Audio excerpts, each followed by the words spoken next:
Revenge of the Razorback, a rare glimpse into Project 2030, written by Deril, narrated by Maha Amir.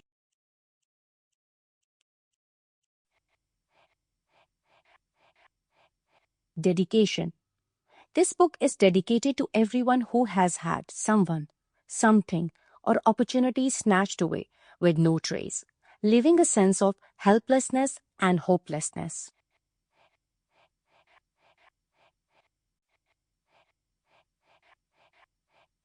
Acknowledgement.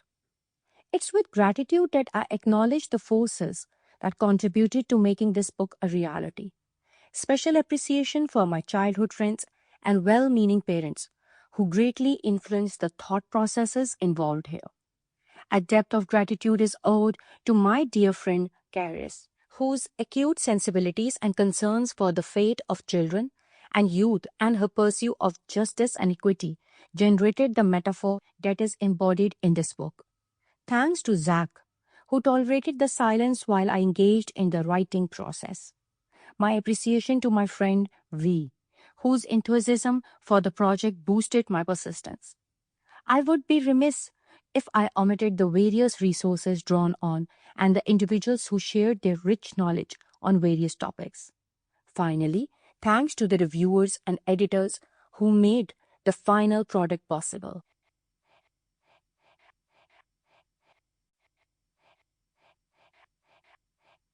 About the author. Deril has a keen eye for the intricate social, economic, and political dynamics that shape modern society. His work explores the intersections of power, influence, and consequence, often through gripping, character-driven narratives.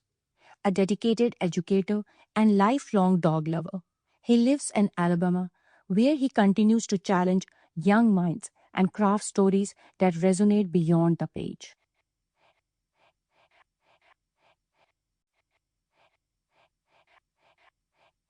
Preface.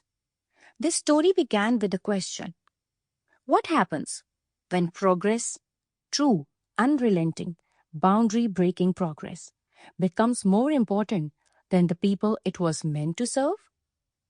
In a world that often praises innovation without question, where the lines between scientific advancement and moral obligation blur faster than we can redraw them, this story unfolds.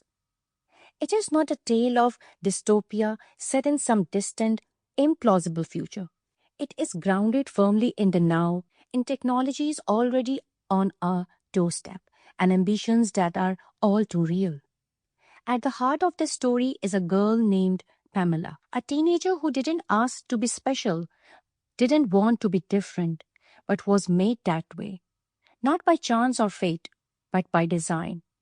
She is the product of a decision made by others, an unwilling participant in an experiment far bigger than herself. Her journey is one of uncovering truth, claiming autonomy, and fighting to redefine who she is on her terms. Ethan, Lena, Park, Bennett, Chances. Each chapter in this book is faced with a version of that same question. Where is the line? How far are we willing to go in the name of science, security, or survival? And when we cross that line, intentionally or not, how do we live with what we have become? The Surgers, an underground syndicate of rogue scientists, government operatives, and elite financiers, represent the darkest path forward. A future built not on shared progress, but on stolen potential. In their quest to create a genetically engineered, cognitively superior class of humans, they sacrifice the very thing that defines humanity: choice, empathy, and ethics. And yet, this is not a story about despair. It's about resistance, about reclaiming what was taken. It's about people, young and old, powerful and powerless, standing up and saying, no more. It's about quiet moments of courage that ripple outward. A whispered name, a coded message, a hand held in the dark.